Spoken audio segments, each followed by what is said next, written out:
You are now listening to the Sportz Nutz. We have an official MVP of the 2024-25 NFL season, and it's your boy from Buffalo, Mr. Josh Allen himself. Stand up, Bills Mafia, and congratulate. Josh Allen is on top of the world. Welcome to the Sportz Nutz. Yes, it is episode 77. Guys, it is so good to be with you tonight. Yes, we are down 2 members tonight, but for good causes. We'll happily share this in just a minute. Hey, as you guys just saw as we come in, we have the NFL MVP. Let's talk about some of the awards that were given last night. Hey, Cooper Kupp has officially been announced. He will be traded. Where does Shane and myself think he could go? That's a little bit of a debate. Hey, bracketology, y'all, it is out. It is starting to look a little interesting. We'll go over some of that as well. Looking forward to doing that. Can't wait for that one. Hey, the Atlanta Hawks had the biggest boneheaded trade deadline trades, bar none. I mean, we kind of understand why they did, but I don't understand why. Yeah. Does Kevin Durant get traded? We'll discuss that one. We have you guys to watch the show.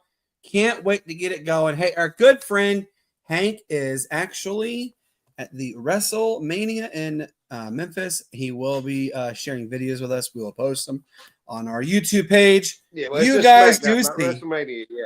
Oh, SmackDown. Not WrestleMania. You yet, do just see SmackDown. That's where he will be posting the videos right there, folks, on the YouTube channel. My man's sitting right here to my right. Mr. Shane Owen, how we doing, man? Oh, man, doing good. Man, had to go in the closet, find something blue, red, and white, to wear for my man Josh Allen. I've been talking about it all year with you guys on here, and hey, he got it done. So, that's right. He got it done. Had to kind of rub that in a little bit. Hey, I'm excited. I'm excited, honestly.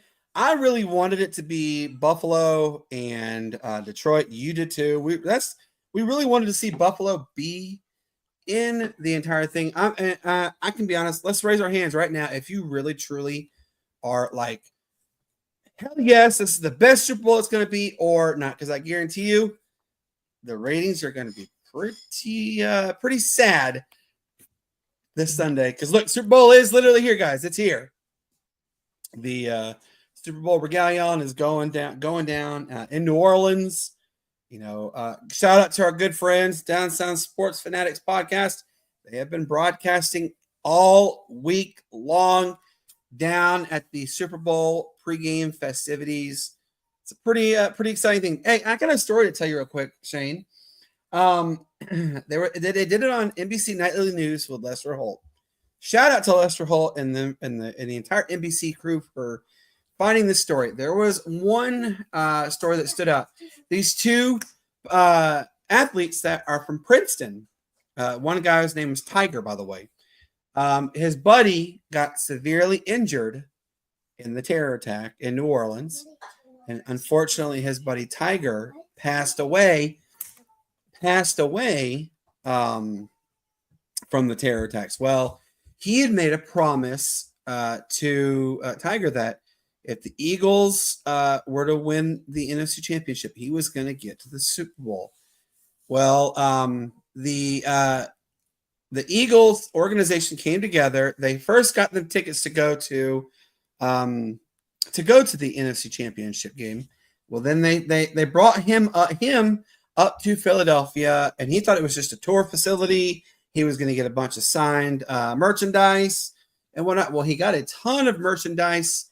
He got season tickets for the Philadelphia Eagles for the next 2 years, and then they got him front row tickets to the Super Bowl, and he kept his promise to his good buddy Tiger that he was going to the Super Bowl.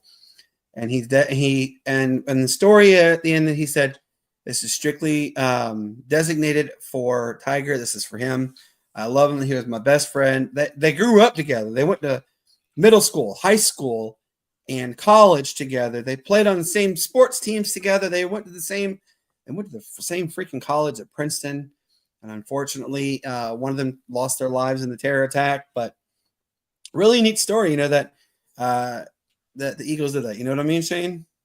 Oh yeah. I saw something on that.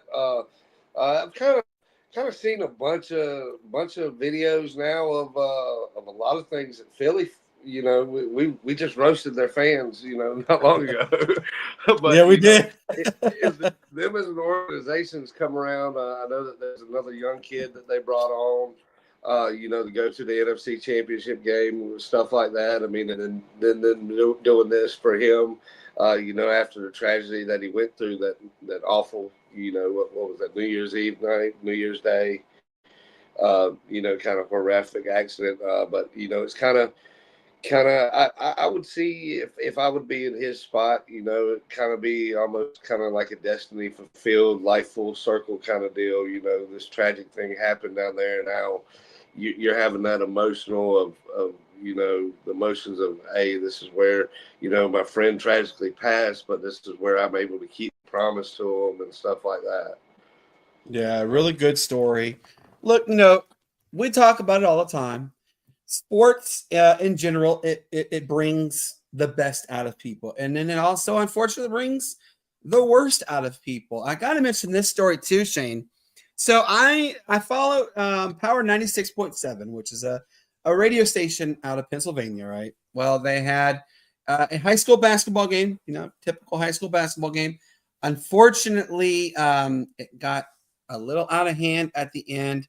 A player from one team spit on another team, on the other team's player. That one team that the player spit on, the spittee, I guess you can call it, they won by like 37 points. Well, it's customary at the end of every game, shake hands, good game, that kind of stuff, right? Well, he went after the player, tackled him at his knees, and a brawl ensued at the end of the game.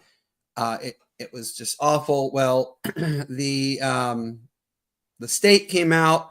They issued their punishments. Both schools, both players that initiated the fight, they have been suspended indefinitely rest of this season and have been removed off the team. Which I say good. Fighting and violence in general is not needed anywhere, especially in high school. Look, guys, I understand it's heated. I get heated all the time. You guys hear Matt tell it all the time. I get very heated, very hot about my game, my girls, because I'm a diehard coach, player, everything. I'm very passionate about it. Well, I've gotten thrown out of games. I have.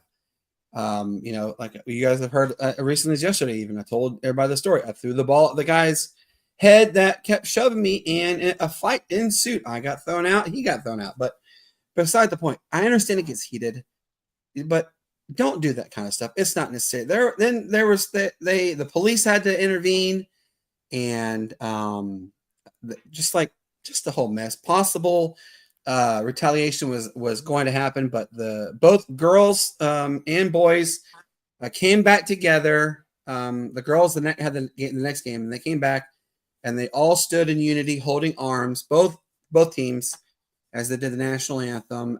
And then there is a video that came out that both teams from the boys came together, and they stood arm in arm, and they basically made amends. I commend them for doing that because, violence is never needed. You don't need to fight. Look, it's a game. Just be cool.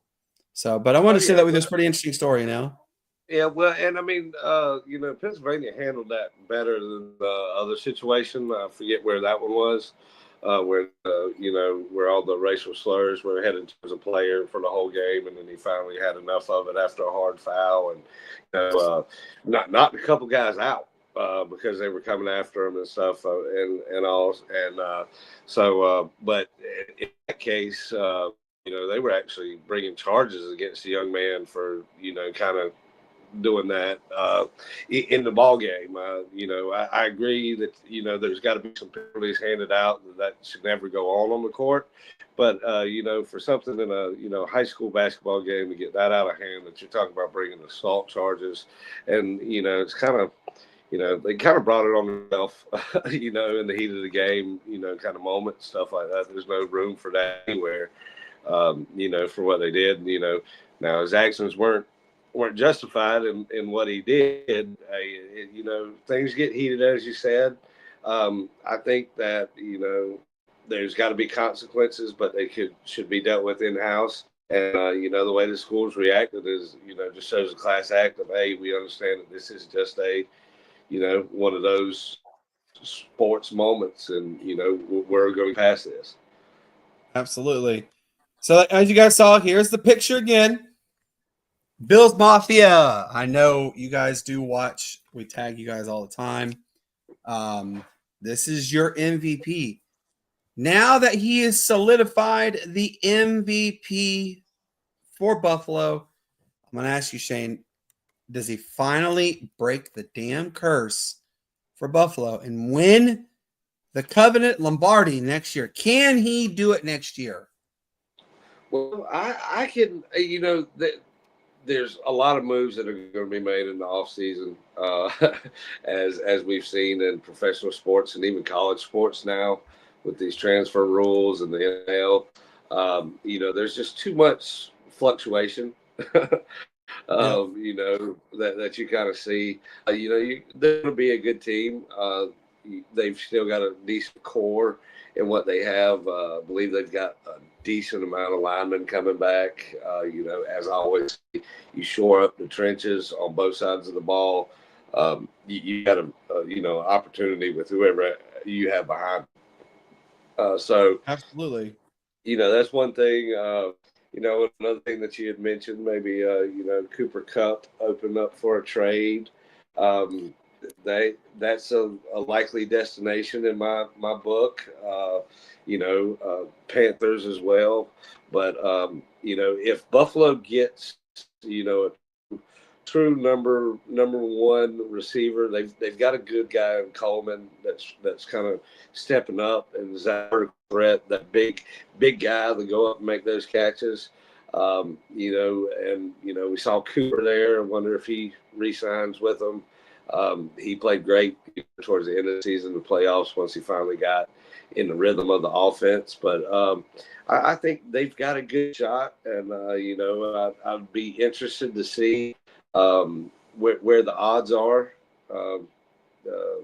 once the Super Bowl is finished. See where the odds are on them winning the Super Bowl, and if it's a little bit of a long shot, it wouldn't be anything to put a nice little wager down on, because they've got that guy back there at QB, and when you're that guy or that dude, man, you can be Timothy all day. Yeah, and as you guys just heard, we mentioned, yes, Rams have informed Cooper Kupp, you will not be retained. They are going to trade him. He even has come out. He was kind of blindsided about the trade. Obviously, he's not happy about being traded because he really loves the entire environment in LA, but he understands this is a business. But hey, Buffalo, you could make the call. Now look, I'm not a big Buffalo fan. I like them just because of they are a modern level of consistency on the team. They year in and year, they're always really good, and I really enjoy watching that consistency. But I'm really not going to say my team because of the whole bogusness going on right now in Atlanta, which there are reports that the NFL may not do something to Atlanta, but then again, there is reports that the NFL is waiting till after the Super Bowl to do some investigations. Yeah, well, we will see what takes place in that one. All right, so look, guys, I'm excited about this weekend. It is Sports World literally is going to go crazy. Hubie Brown, by the way, Shane, you heard this, right? Tonight is his final NBA broadcast ever. And the dude is 91. Hubie Brown, guys, if you don't know who he is, first off, you've been living under a rock for gosh knows how long. He started his coaching career in 1968 He and he's been basically been a signature in the basketball world, whether it be college or professional, for like 55 plus years. This dude is phenomenal. I enjoy listening to him. He's got great insights to the game. He really, let's see. I'm trying to. Do you remember the head coach of the UCLA Bruins who won like all the Art something? What was Art? Gosh, it's slipping my mind. Wooden. Yeah. Wooden. John Wood. Yeah. Yeah. Yeah. John Wooden. Yeah. Yeah. All right. So he reminds me of John Wooden. Coach Vince, how you doing? All right. And then who was the one? He won all those championships for Boston Celtics. What's his name? Art something. Oh shoot. Gosh. I just remember Bill Russell. You talking to the youngest one on the crew, man.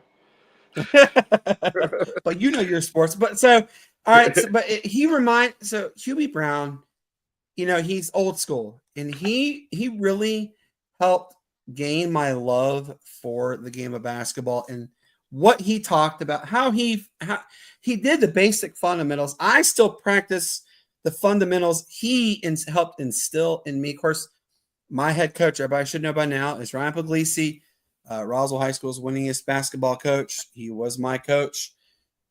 I absolutely still everything I do when I coach actually is what I learned with him. So yes, but Hubie Brown, this is his final. Oh, hard to say that. Final game he will ever partake in the media world. Do I really think that Hubie Brown is going to be gone from the game? No. I think you will still have a chance to see Brown on the sidelines, but he doesn't have, he is 91. There aren't a lot of individuals who are still kicking pretty well after all these years. So if he comes and you see him on the sidelines, say thank you for what he's done for the game of basketball. Hubie Brown is a legend in all both college and professional. By the way, gosh, this just slipped my mind. I was going to say something, but I can't remember what I was going to say. So, well, it mustn't have been important. Look, all right, look, we saw the voting has come out for all the accolades for the NFL season. Josh Allen is our MVP. Rookie of the Year. This was a heated conversation between a lot of media entities. I think they got it right, though, with the Rookie of the Year. Jaden Daniels, dude did something that I have never seen any other rookie ever. What do you think? Do you agree with him being Rookie of the Year?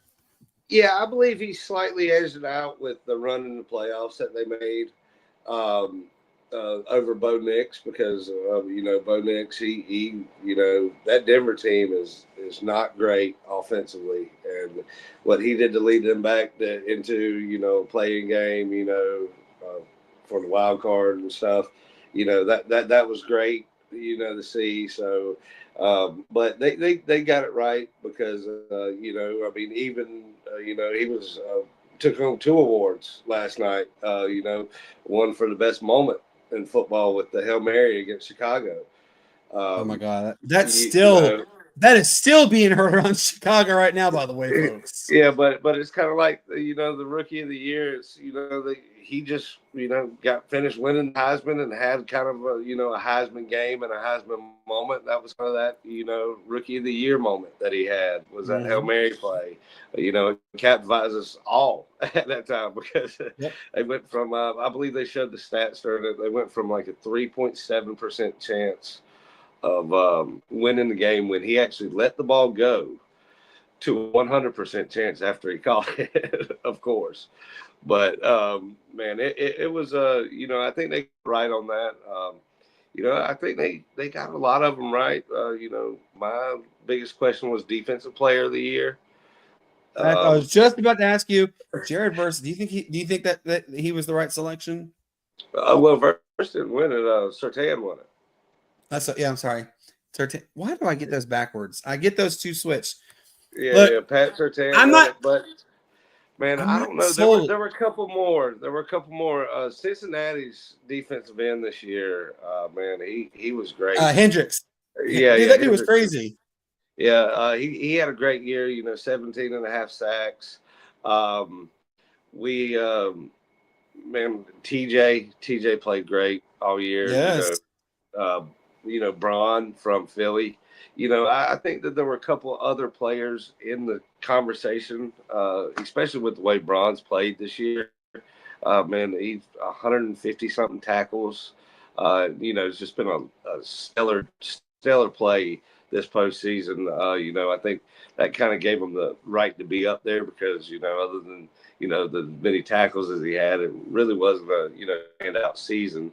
But he did mean a lot for that Philly defense. And, we're going to see how much he means, going up against, Gray and Kelsey this weekend, in the big Yep. game.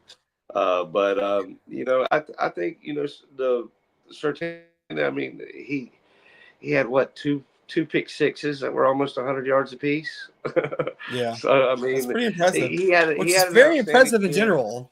Yeah, I think this was probably one of the toughest years as far as defensive player of the year goes that we've seen. Probably in the past 10 years or so, as far as the accolades spread out amongst a bunch of different guys.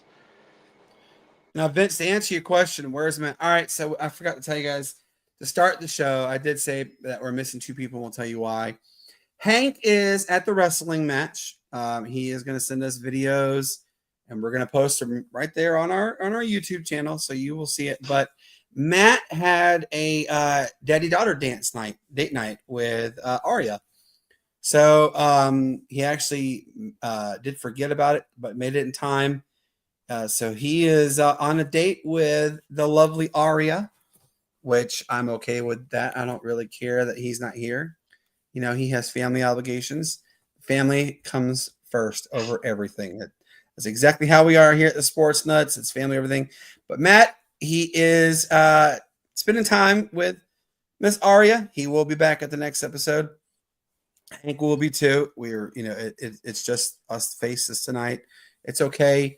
We're not going to do a long show tonight because Shane actually has some obligations he needs to attend to, as well as I do, because we have a lot going on here. But we want to be with you guys and talk with you guys. All right, so I want to ask you this, and I posed this question on Twitter earlier today, and I want the fans who are watching, and I want to ask Shane your thoughts as well. The NFL Hall of Fame. It's the shortest, or the fewest amount of inductees in, I think, the history of the induction crowd. Eli Manning was snubbed. Obviously, his brother was a first ballot. His brother is phenomenal. Which, if Peyton ever decides to go into coaching, he will be phenomenal at wherever he goes. I think what Peyton should do though is do college, because he can help mold the minds of anybody. I mean, Peyton Manning is a quarterback unlike any other I've ever seen. And I'm 40 and I've watched a lot of quarterbacks, right? But let me ask you this, Shane. Should Eli have been inducted into the Hall of Fame, and do you think he will get inducted to the Hall of Fame? Well, I'll answer the second part first. He will get inducted. You're not going to keep a two-time Super Bowl winner at quarterback out with with his longevity and what he meant to the game. And what he did for the Giants too, by the way. Yeah, I mean, he did a lot for them. He wasn't just Peyton's younger brother kind of deal. Yeah. He actually proved himself, and based on they showed some stats last night that I was looking at, kind of based on it. He's definitely going to get in. There were like 6 players that they had up there on the screen, and I think 2 of them were only first ballots, but the other 3 were already in the Hall of Fame too. So him being the only member, but he'll get in. But the Hall of Fame, the 4 that they selected, or 5, I think it was. It was 5 this year. Yeah, 5 it's the fewest they've ever selected. Yeah. They selected, good ones, and I think they went for the deserving ones this year, kind of. more so than we're not going to star stud this class kind of deal. Um, it's great to see Jared Allen. Man, Mr. he Wrangler was himself. he was he was a man when he played, and didn't know that he played for so many teams. Kind of looking I didn't back either. on. The only team I remembered he played more with was the Vikings. That was what I remember him most as, is the Vikings. Oh yeah, well, that and then man, seeing a South Carolina guy and Sterling Sharp get in there, he's well deserving, he's well past due. Yes. I sat and looked at the Hall of Fame ballot last year and everything, and looked at it and said, hey, these two guys were on it last year, and why didn't they make it? Kind of deal. Yeah, exactly. So it's great to see them get in, and if you get a chance, I think it's CBS that did it, but did the special where Shannon invited Sterling over to his home and had the gold jacket on so downstairs cool. in the basement. You guys downstairs and oh my God, yeah, it was amazing. Man, now that's a a little real emotional. tearjerker. Yeah, and to be the first set of brothers inducted into the Hall of Fame together, that's a special moment. And good to see a former Gamecock get that accolade and everything. But talking about the honors and stuff, man, I watched it last night for a good bit, and whoever Fox had doing the production side of it, I mean, when they announced Defensive Player of the Year, and it was Patrick Surtain announced, he gets up there and it says, Defensive Player of the Year winner, Myles Garrett. Whoops. Yeah, and then even when they were introducing the Hall of Fame inductees, they said Sterling Sharp, and they cut the camera over to Eric Allen sitting there, and he's pointing over there, like Sterling's over there. So, that's the best way so there to were get yourself fired. A couple mishaps, but as far as the production of the honors, last night was probably one of the best that you've seen in probably years. Yep, absolutely. And look, the 2026 list, that looks pretty promising. There are some very big, notable names on there. Larry Fitzgerald is eligible, which I think he will get it first ballot. I think he gets it right away, honestly. Drew Brees is on that list. I really think Drew Brees, Larry Fitzgerald, they both get it right away. They're first ballot all the way. I think you got I'm gonna put Phillip Rivers. Phillip Rivers is too. All right.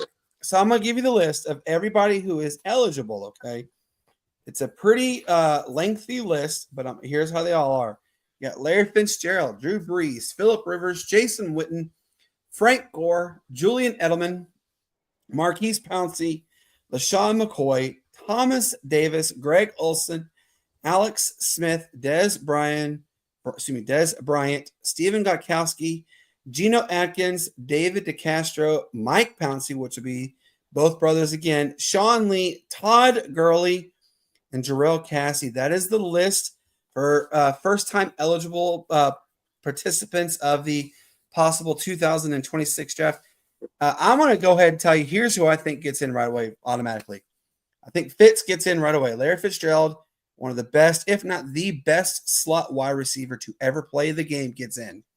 Drew Brees, Nutz said he did so much for the state of Louisiana, the city of New Orleans. Miami still to this day, I guarantee you, is kicking themselves in the butt for why they didn't take a leap of faith. They took Dante Culpepper. They took him over Drew Brees, and Drew Brees said, I'm going to make you pay the rest of your time. Phenomenal player. Phillip Rivers, one of the greatest quarterbacks to never win a championship.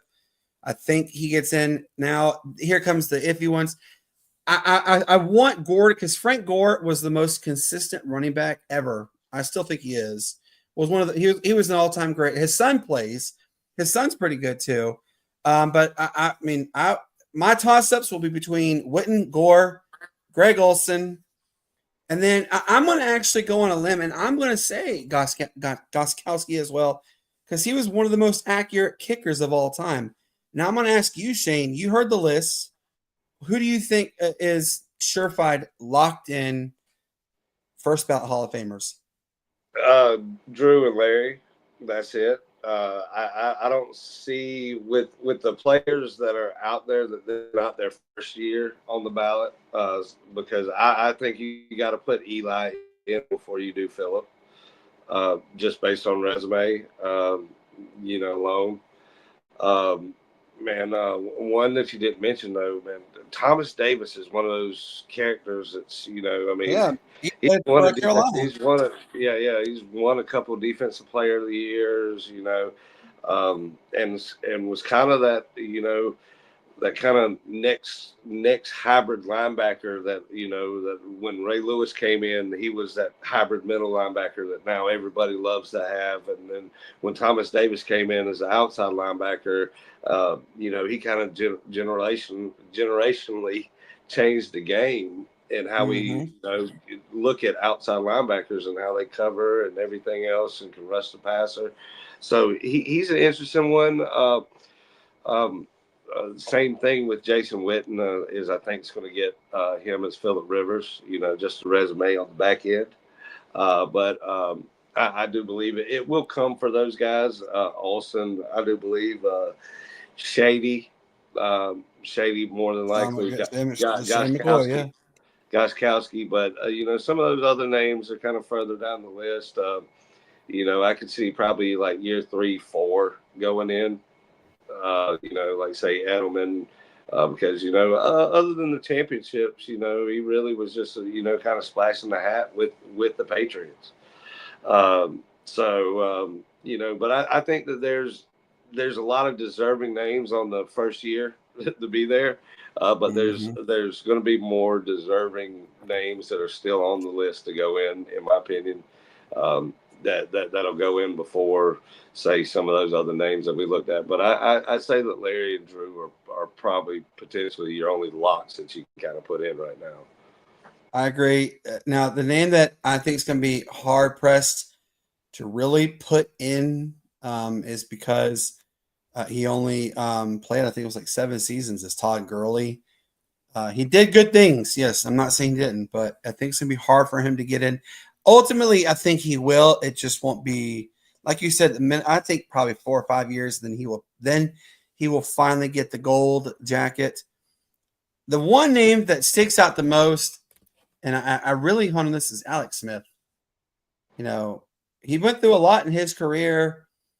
I mean, like, I don't know. Maybe he sneaks in as a possible first year. What do you think? No, I don't know.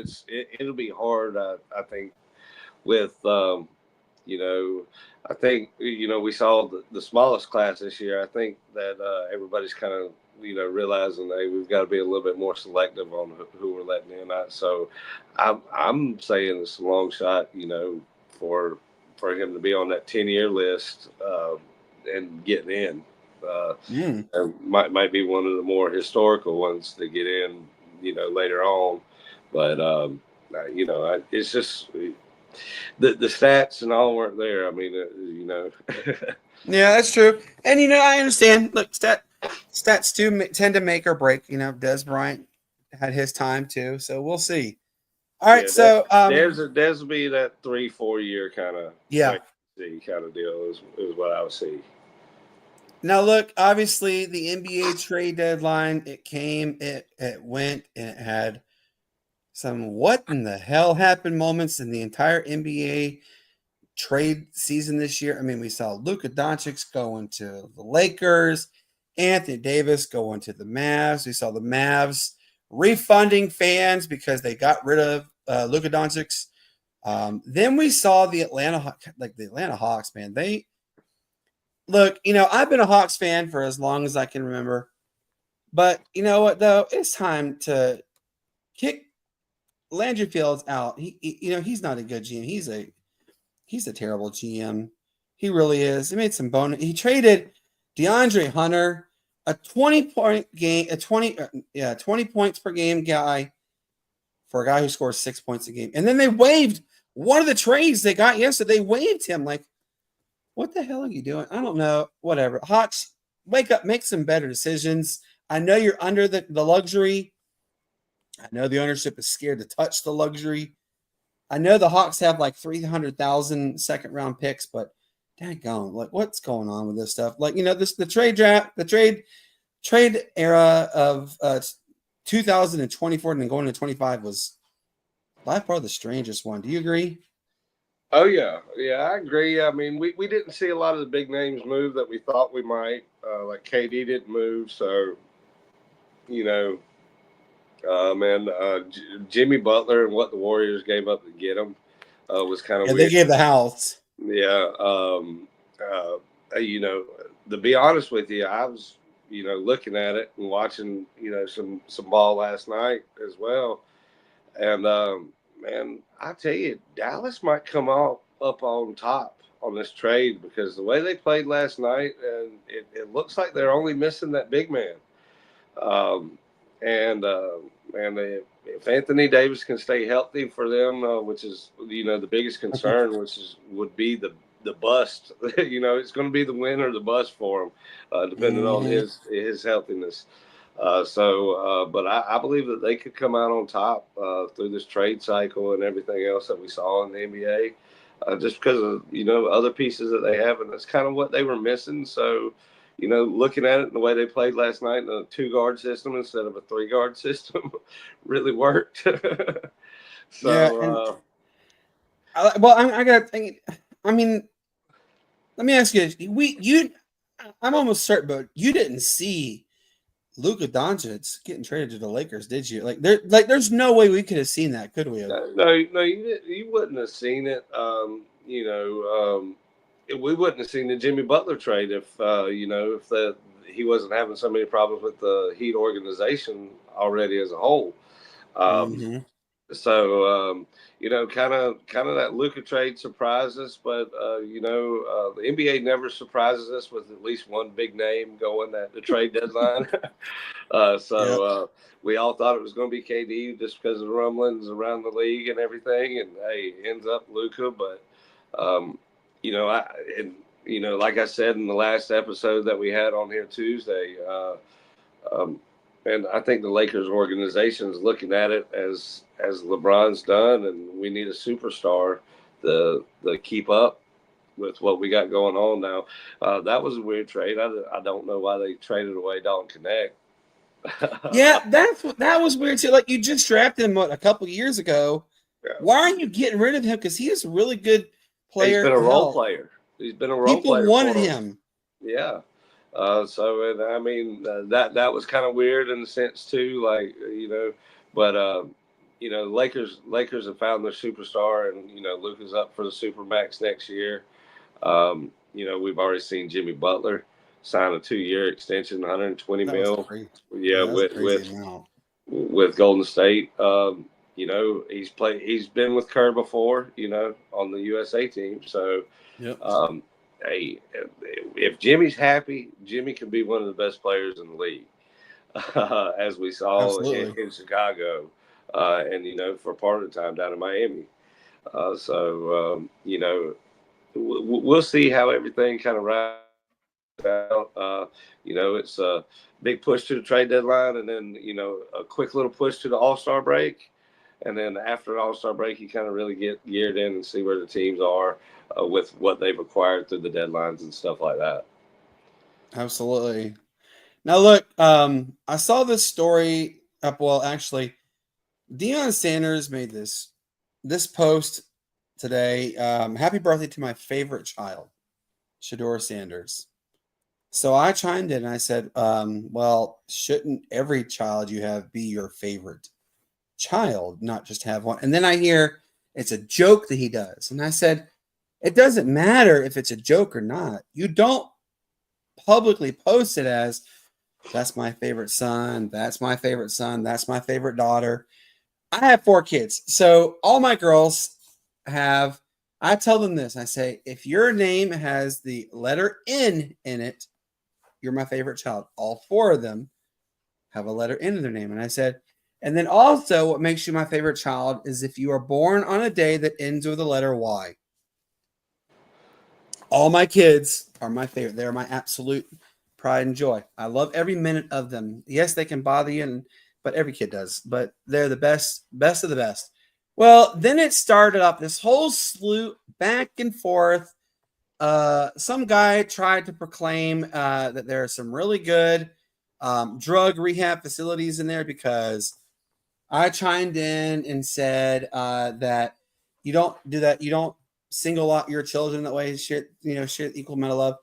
And I just wanted to give a quick shout out to that guy for taking the time out of your lackluster life to comment on my wonderful remark, because I have long since stopped posting on there. He's still messaging me on it, so I said thank you, man. It means a lot. I appreciate that you're taking the time out of your boring life to show interest in the fact that I think that it was wrong for Dion to say my favorite child. But the reason why I bring up Shedeur Sanders, okay, is obviously Tennessee has the number 1 pick.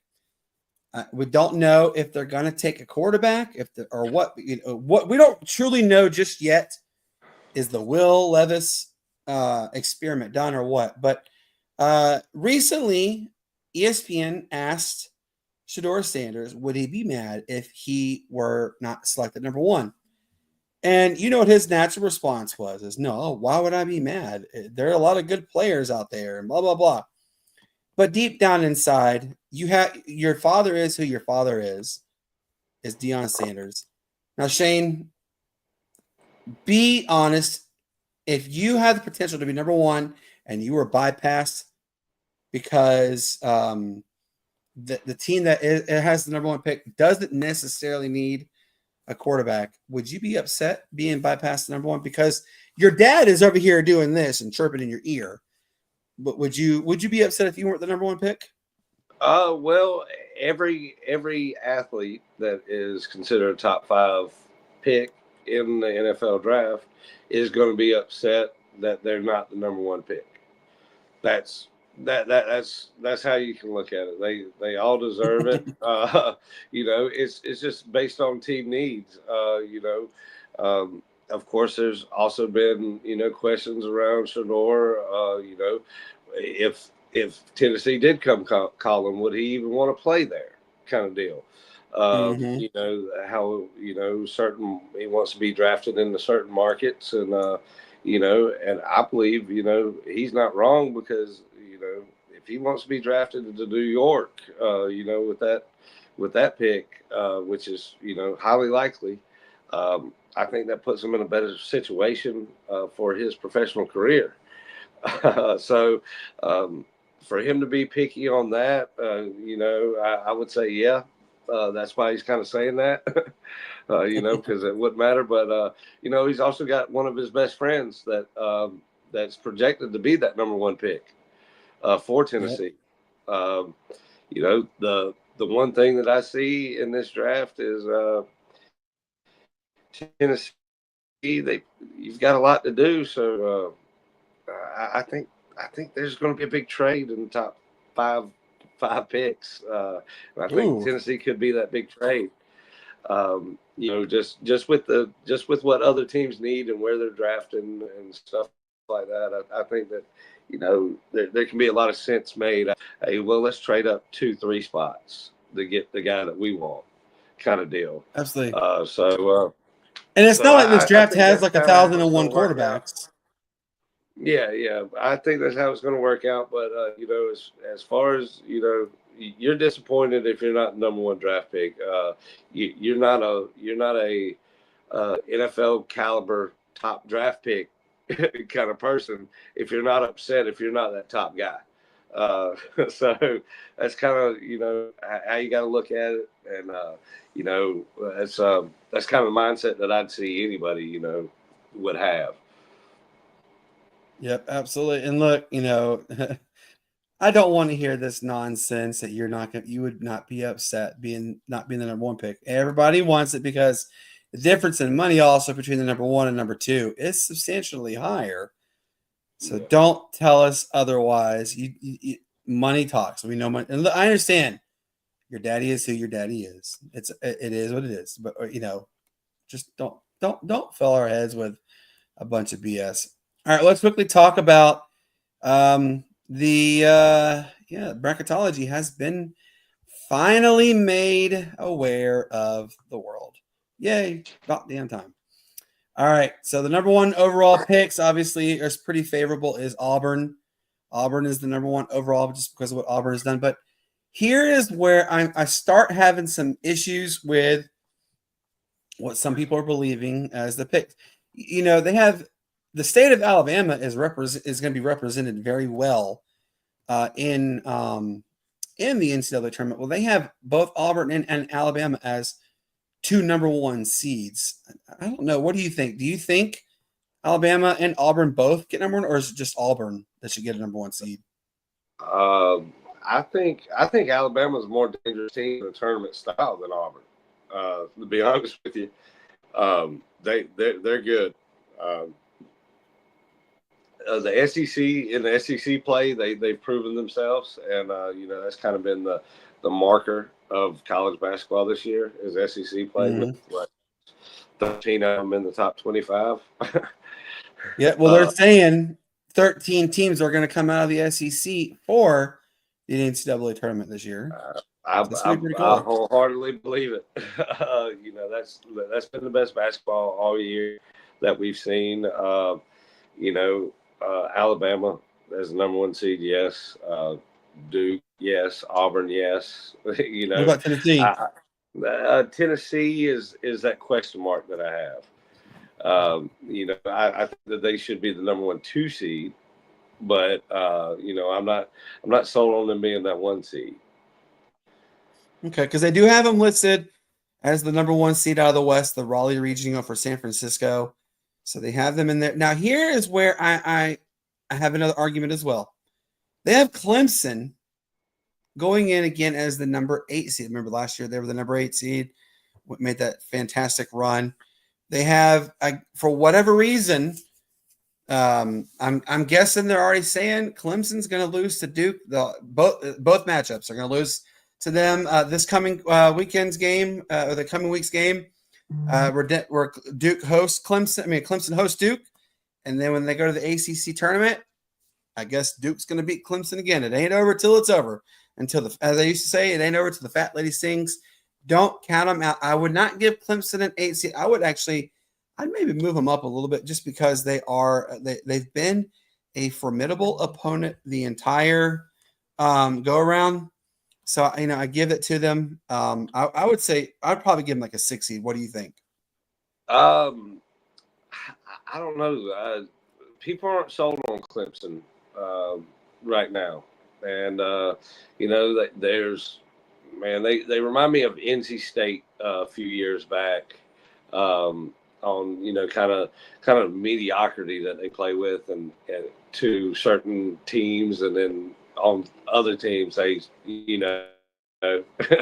superstars and they look like they should be a 4 or 5 seed in the tournament. I can see this Clemson team being just like the state team from last year, making a run because they do have that talent and they can play that way. Right now where they have them, I think that it's right at this moment. Maybe it'll change after tomorrow, seeing how they play against Duke. But, the AP and, everybody's been off of them all year. There's been a little bit too many questions, so that's why they're not pushing them in the top 25 yet, kind of deal. It remains to be seen. We will see where it goes. Shout out to Dick Vitale. He is actually in Clemson for the Clemson Duke game. So, hey. I'm looking forward to seeing Dickie V again. Guys, we had a great show. Yes, it is a abbreviated episode tonight. Again, it's just Shane and myself.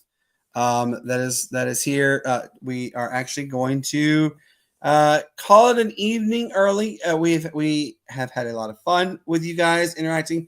We hope that we got some good interest out of you. Obviously, we will get more pictures, some videos posted up from Hank on our YouTube page at the Sportz Nutz 176 is where we will post them. Hey, real quick, shout out to Tequila's Grill and Easley. If you want all the best affordable, authentic Mexican cuisine you ever wanted, your little heart desires, the best drink specials, then Tequila's is where you want to go. Give them a call today at 864-307-8028 or stop them by 5455 Calhoun Memorial Highway, Easley, South Carolina, 29640. That's Tequila's Grill. Guys, we will be back with you on Tuesday. It is going to be a fun episode, to say the least. We're trying to ink some more people up to be on our show. If not, you still get me, you still get Shane, you get Hank, you get Matt. So we will be back with you on Tuesday. And don't forget, I believe next Thursday, Rinkside with the Sportz Nutz is on, and Hank's got a lot of things cooking. He's ready to get it going for you. So for our good friend Matt, which tells you guys, don't get flagged. Don't do so. Look, it is Super Bowl weekend. We know libations are going to be flowing freely. We know wings are going to be everybody's choice, unless you're at Shane's house, where literally everything he cooks is like thebomb.com. Yeah. We're doing wings, my rotel dip, some meatballs. I don't know. Yeah, maybe some hamburgers, hot dogs. It's supposed to be 75 and sunny. So, yeah. Which, by the way, is weird to say. It's February, folks, and it's dang near 80 degrees here. Come on, this is ridiculous. But look, do be smart, make good decisions. Don't get flagged. Our good friend Hank will always tell you he appreciates you. We love you from the bottom of our heart for coming on our show. And Shane, what do you tell these lovely people? Hey, man, as always, stay safe. We'll see y'all on the flip side. Peace, love, and bacon grease. Peace, love, and bacon grease, indeed. Like I always tell you guys, peace up, A-Town down, greatest sports city there ever was. Hey, go have fun this weekend. Enjoy the wonderful weather. Addison's and mine's final regular season basketball game is Monday. Go Dominers. Let's finish strong on a win. And guys, go enjoy the Super Bowl. Have fun. Be smart. Don't do something stupid. We're not bailing you out. Y'all take it easy. Have a wonderful, wonderful evening. Thank you so much for watching our show, and we'll see you on Tuesday. Take care and good night.